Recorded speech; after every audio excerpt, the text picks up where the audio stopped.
Right, to kick off with, just want to say thanks to everybody who's bought Alchemy magazine number 7 so far. Yeah, it's great. It's a really great issue. Love this Miedo cover. Absolutely love it. I'm not going to go into detail about this because I've done a couple of videos on this already, so you can go and have a look at them. If you want to have a look at what's inside it, you won't regret it. It's absolutely packed with great graph. You'll just love it. If you want to pick it up, I'll put the link in the description for you. Lovely, lovely bit. I mean, look at this by Posey on the back. Just exquisite can control this man has. Amazing, amazing. Look at that. Talk about trying to make it difficult for yourself. He seems to make it deliberately difficult for himself. Produces these amazing pieces. Anyway, there you go. Alchemy 7. Thanks to everybody who's bought so far. We're all thrilled with it. Everyone's thrilled with it. Anybody who's bought from overseas, your editions are on the way. They tend to take about 10 to 14 days, so don't panic if it doesn't turn up for a while. UK, everybody should be getting theirs today. Some people got theirs yesterday, I know, but some people will be getting theirs over the next few days. So yeah, Alch 7. If you haven't got one, grab one, because they're limited editions, and when they're gone, they're gone. We don't do reprints. So that's that. I wanted to take you through this.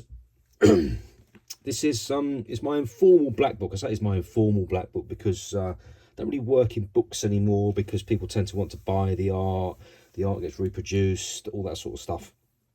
So I work like this now mostly, and this one's been filling up as well. This is, some of this stuff is stuff you'll have seen before in different videos and stuff. If you follow my channel, if you haven't followed my channel, if you're a new subscriber or whatever, then it might be quite interesting for you to have a look at this. Maybe let's have a crack. So we'll kick off with that. So this black line, obviously love a bit of black line. Every so often I find a little bit of time to do this. I mean, at the moment I'm not finding any time to do this at all, but that's the way of the world sometimes, isn't it? I love doing this kind of thing though. Little just sort of black line sketches. Spend an hour putting something in a book. Love that kind of thing. This is an old, by the way, this is an old piece that me and Hush did probably, oh gosh, when did we do that? I want to say 10 years ago, maybe. About 10 years ago. We used to do this mad thing where we'd freestyle stuff, and sometimes it'd be great and sometimes it wouldn't be quite as great. This was one of them that I really liked.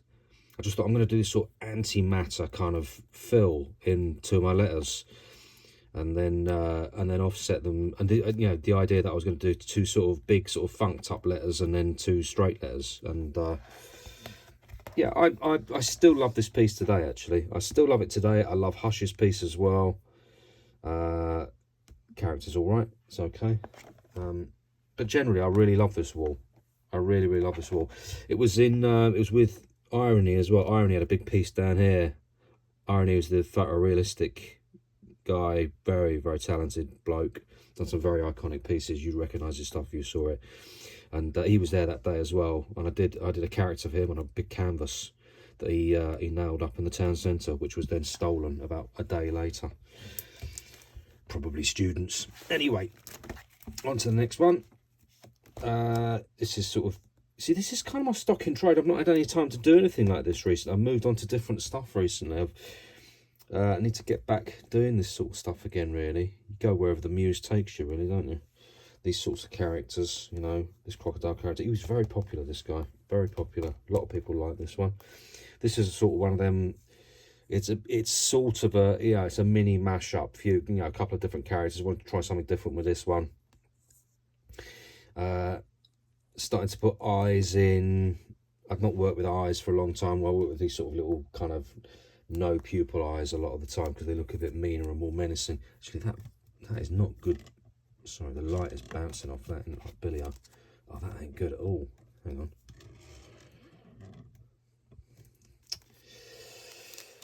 That's not great. That's not great lighting. Okay, you can see it like that anyway, can't you? That's all right. That's all right. We can live with that. There we go. Anyway, so every now and again, hang on, I'm going to angle these so you can see them better because it just catches the light badly there. Every now and again, as a writer, you've got to do an alphabet. This is apparently an unwritten rule. I didn't do them for a long time, and I wasn't crazy about the idea of doing them. And Remy Ruff sort of got me into I mean, he didn't get me into it, he didn't order me to do them or anything, but he did a couple. I saw his, and he'd done a very clever take on it, because I think his idea was you've got to do some sort of take on it, do something, you know, it's not just an alphabet, because a lot of alphabets, particularly straight letter alphabets, are very boring. And I thought, yeah, you know, put some bubbles in there, put some arrows in there, make it like it's a big sort of joined up piece or whatever. Anyway, this is probably the nicest one I've ever done. This is one I like the best. I've done a few now, and I do tend to chuck something in now and again. So this is, I'll let you into a trick of the trade, right?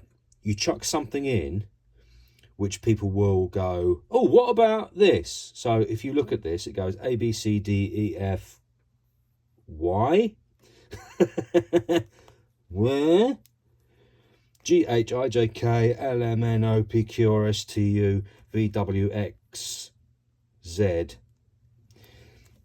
And people really kick off about it. People get very upset about this kind of thing. They get very, very upset about it. Some people think it's funny. Some people get very upset about it. Either way, they will take an interest. You know, they'll go, yeah, but what have you done with Y or whatever? Some people said, I see what you're doing. You crafty son. Yeah, got you. Anyway, alphabets. They're always worth a practice. Razor Cut, named after Fab Five Freddy's 1980s hit. If you don't know it, go and have a look at it, listen to it. It's a goodie. Classic old school electro style. These are the kind of characters I absolutely love. What a floating skull in liquid on a robot's body. I mean, come on. Big tentacle, blah, blah, blah.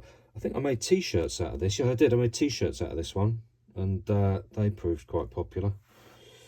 Again, black line. I could do black line every day, you know, if I had time. In fact, even looking at it makes me want to get stuck into another one. But anyway, I digress.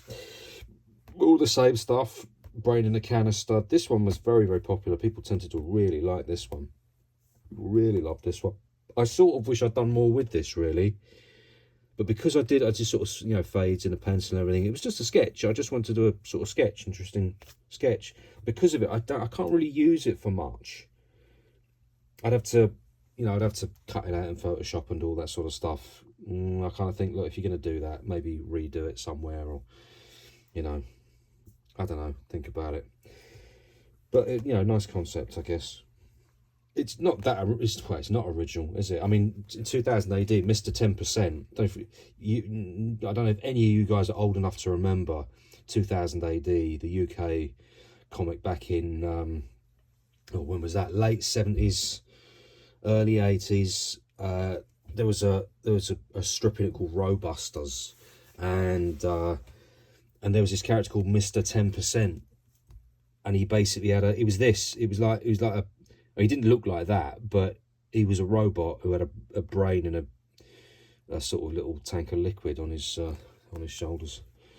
And it's, you know, it's a trope that's been used a lot in sort of cybernetics, robot creation, all that. So it's hardly original, but you put your own spin on it, hopefully. Hopefully we put our own spin on it. That's what I'm trying to say. Same kind of thing here. Love chunky robots. Did a lot of detail on this one. That's a really nice one. It was an early one that I'd done this one, and the only thing I don't like about it much is I don't like the colour scheme very much, because I just went too warm grey. They're all warm greys, and that's not quite right. So I changed it in Photoshop. I changed the colour of the tank, at least in Photoshop. I'd do more colour on it now, though, if I could. I'd do some reflective light and all that. Live and learn, right? Which is what I did with this one, in fact. Having learnt that painful lesson, I did a bit more colour on this one. And this one was very popular as well. That light is really getting on my nerves. Yeah, this came out very nice. I went through a real stage recently about robots, which I've not yet emerged from, by the way. Sort of the idea of robotics and, what do you call them, cyborgism and all that sort of stuff. By the way, I really loved this. I don't work in reds and oranges very much. On this one, I did this sort of, all this red light and everything just there. And I really like the way that came out. Really, really like that. Also, these orange bubbles, I put a mauve outline on them, which pushes them into the background a little bit, and just is a really good colour combo, I think. I thought. Standard stock in trade. It's a sort of coat of arms kind of thing, that one. Yeah, you know, works okay. It's nice. Did that on a colour thing. This is the sort of stuff that people outside graffiti quite like. This sort of stuff. Punters, we might call them, you know, punters like this sort of stuff, because they look at it, they don't really get all this, but they like the combination of this on this.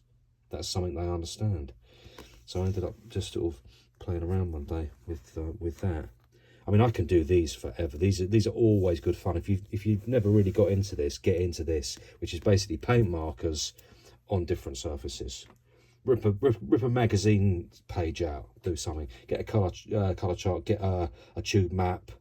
Just something unorthodox rather than just a piece of paper. You know, use a bit of scrap or whatever.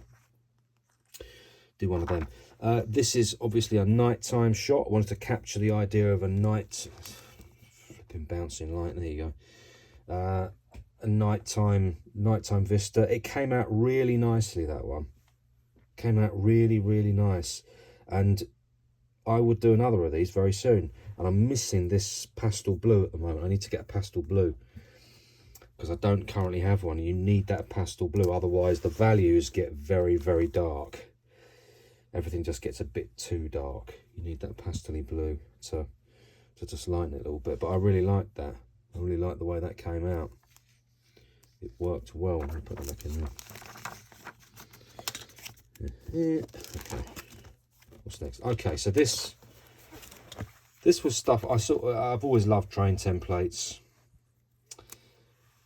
Wanted to do some character letter stuff. Really, train templates are just a great way to mash up colour. Just mash up a load of colour. And look at these characters, you know, just loads of colour on them, and loads of colour on the pieces, and they're just nice, colourful pieces, aren't they? Really, just nice, colourful bits. This is the same kind of thing. Just think of a colour scheme you want to work with. You kind of think, all right, nice, cool greys and greens, and a pink, you know, to break it up. Let's see how that works.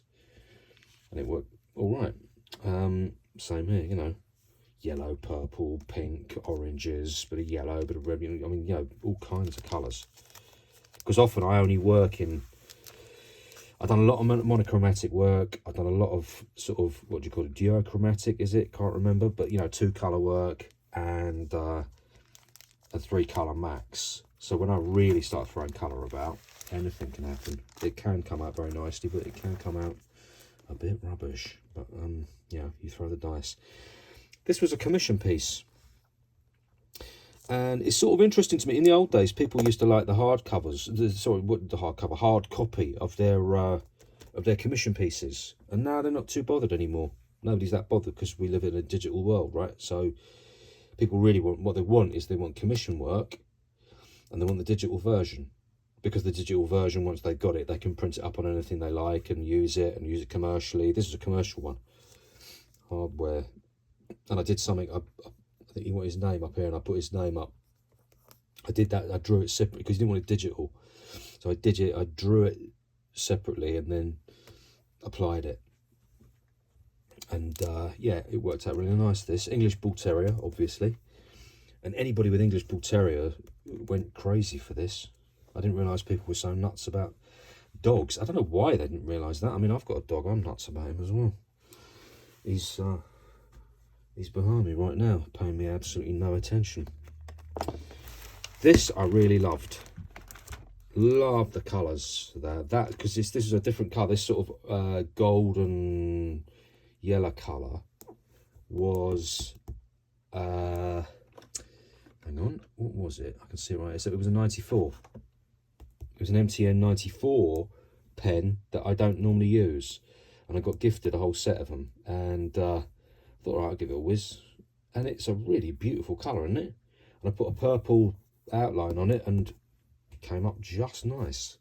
Big old character. Again, this one I thought, I'm going to do some colour. I think, you know, if you starve yourself of colour for long enough, you just start wanting to chuck it around a bit. So I chucked it around, and that one worked really well. They don't always, I mean, really, they don't always. Sometimes they come out very, very badly. This one really worked. And what I did, I then contrasted it by doing a background, which was all black and white. And interestingly, I just noticed afterwards, the template had this New York, this sort of New York Transit thing written on it. So it looks like it might be New York, you know. It's just, it's a generic sort of, you know, tenement city all done in grayscale. And I did it very fine line as well, sort of scratchy fine, a bit comic book style-y, you know, which contrasted it really nicely. One more set of that. This didn't really work. I was trying to push a cityscape right into the background and have this sort of foreground of a city down here. I mean, it's all right. It's okay. It's not spectacular. And this piece suddenly seems a bit sparse to me. There's not enough there. Again, I wanted to do colour fades. So we got, if you look at the colours, the way the colourway goes, you're going from sort of bright blue through sort of bluey, purpley, into this sort of mauvey, pinky, dark, and then suddenly oranges and everything, using a huge kind of spectrum of colour. And then as a reaction, monochromatic greens. And this, thematically, I should have done more in the background here, actually. This was a mistake. I didn't really think about it enough. I should have done a lot more in the background, and I could have. I had the opportunity to do it, and I didn't really take it, didn't think hard enough about it, because I've done these really solid kind of looking TV monitors and stuff here, and I could have pushed more into the background with outlines and stuff like that in the background, and I didn't take it, and it's annoying. That it's really annoying.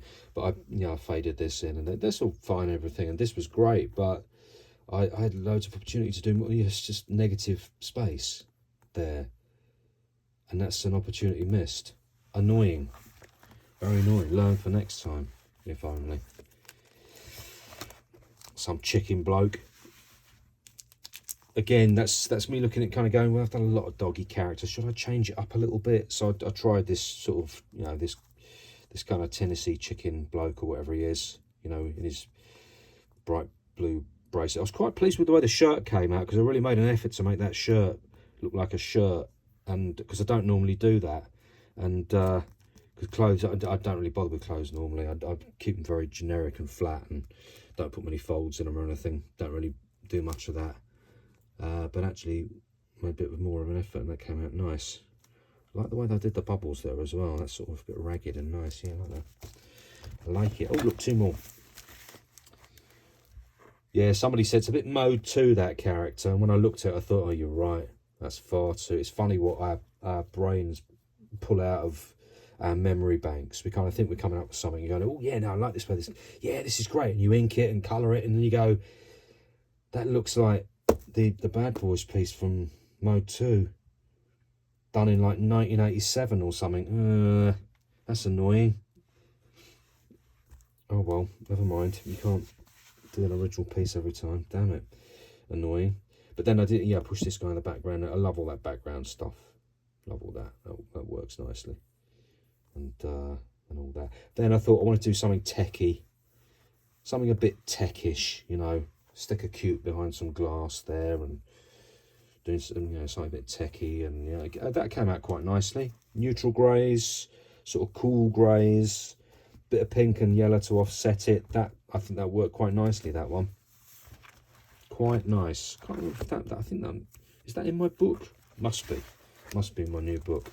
I think most of these are in my new book, my Black Book 3, which you'll find in my web shop.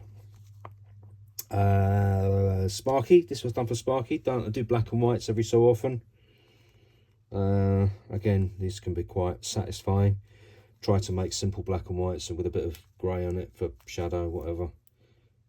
Heavy rain piece under there as well. Came out all right. Oh, this is an interesting one.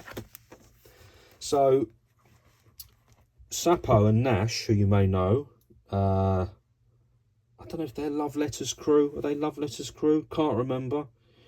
Dutch writers, very, very, you know, top of the game. Very talented fellas. So Sapo got in touch with me and said, listen, we're doing this book for Daisy's birthday. Will you do a page? And I said, yeah, man, for sure. So because Dace is a great artist as well, and yeah, this is the page I dropped. And afterwards I did think, I thought actually my character looks a bit like the sort of character Nash might do. Maybe I should have done a doggy instead or something. But anyway, as it went, Dace loved it, and all was well. But I really like that as well, because it's working with, basically that's 2 colours. Because if you don't count monochromatics, as in black and white, essentially, you know, black, white and grayscale, that's something else. That's a purple and yellow piece. I could have set it off with a bit of pink or whatever. Didn't really feel the need. And I think it works really nicely, actually. I think it works really nicely. A bit abstract there on the end there. Yeah, I was very pleased with that. More, oh, that's not very lighting, is it? There we go. More black line. This is a bit of a mashup I did one day. I got really pleased with this, actually. Yeah, I was really pleased with this afterwards. I thought, yeah, just chuck some letters on. This was just a sketching session. This is all this was. It was just having a bit of blowing the cobwebs away. Because if you look at this tentacle, it doesn't really work in real life. You know, the sort of the 3D and the angles on it and stuff, they don't really work. It was just good fun to do. You know, I wanted to do something which was just fun and a mash up. So that was quite a nice exercise.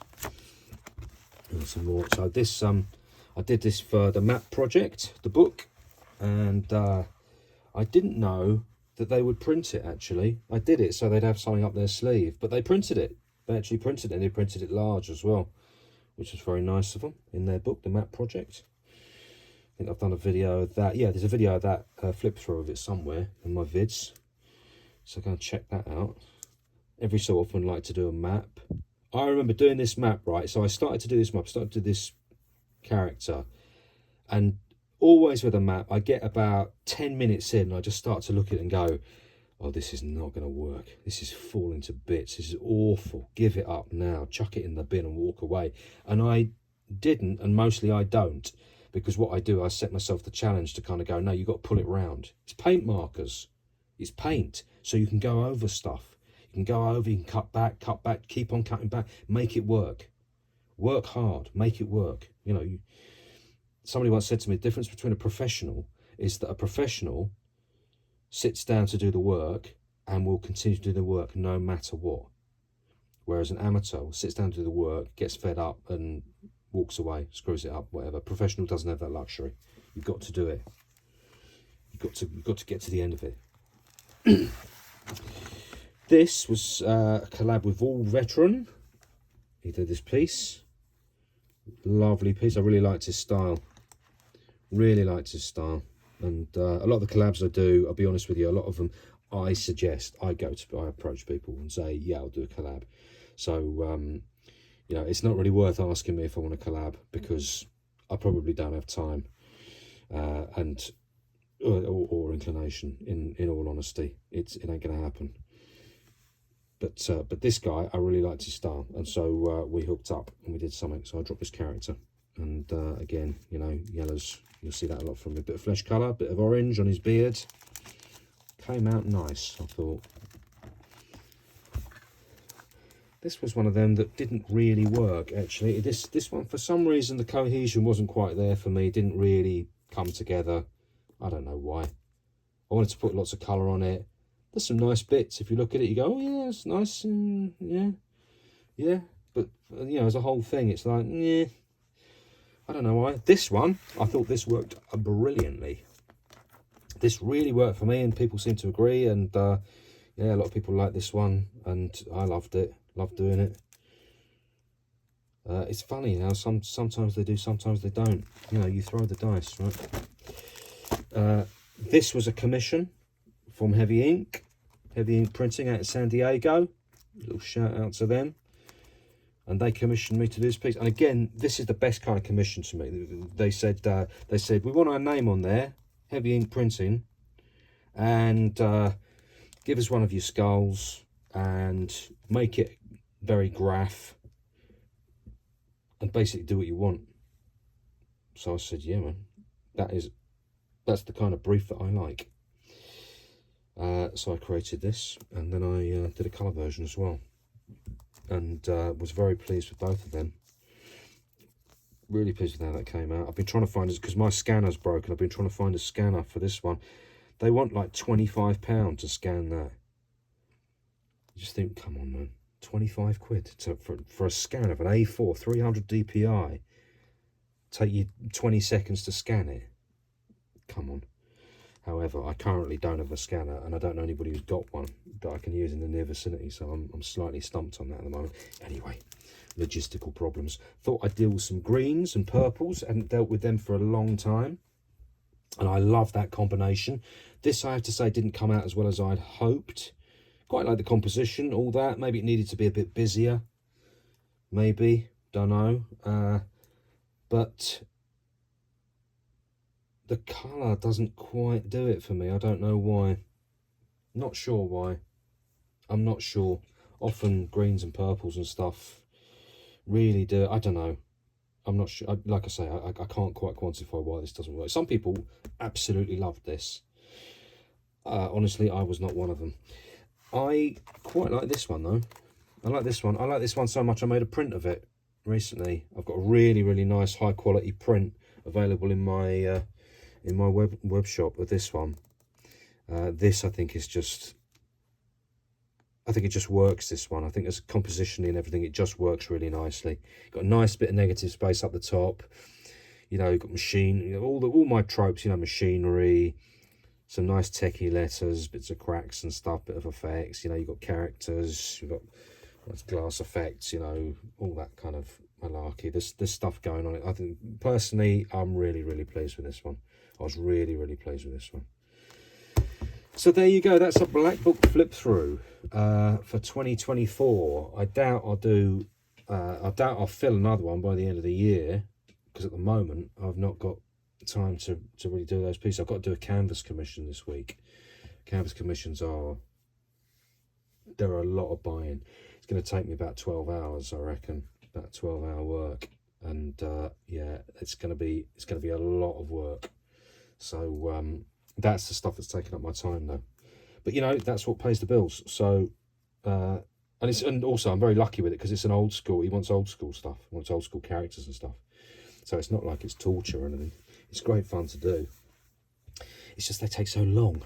It takes so long, and you have to wait for paint. It's endlessly paint drying stuff. I'm going to show you. I'm going to show you, actually. I'll give you a quick look at this one. I hope he doesn't mind, my client, but I'm going to show you anyway. Look at this. So this is the first one. He's commissioned a couple. This is one I just finished recently. I've just put the black background on and everything, because it stays white while I'm prepping. It stays raw, and then eventually everything gets done. I might add a little bit down here or something, or I might not. I don't know. It's nice and clean as well. But yeah, the drying times on this is about probably like 10 to 12 hours work on there to get everything in place, waiting for everything to dry and all that. Came out nice though, right? Came out nice. I was very pleased with that. Really pleased with that. Anyway, all said and done. Don't forget to get yourself a copy of this one, because let me tell you, I mean, look at some of this stuff. Look at that. Two pages a pack. Just amazing. Posier, Miedo. I mean, this stuff is just rocking. Amazing. Anyway, I'm just saying, look at that void. Stunning, right? Stunning. Anyway, grab yourself one of them. There's a link in the description, and I will see you for more very soon.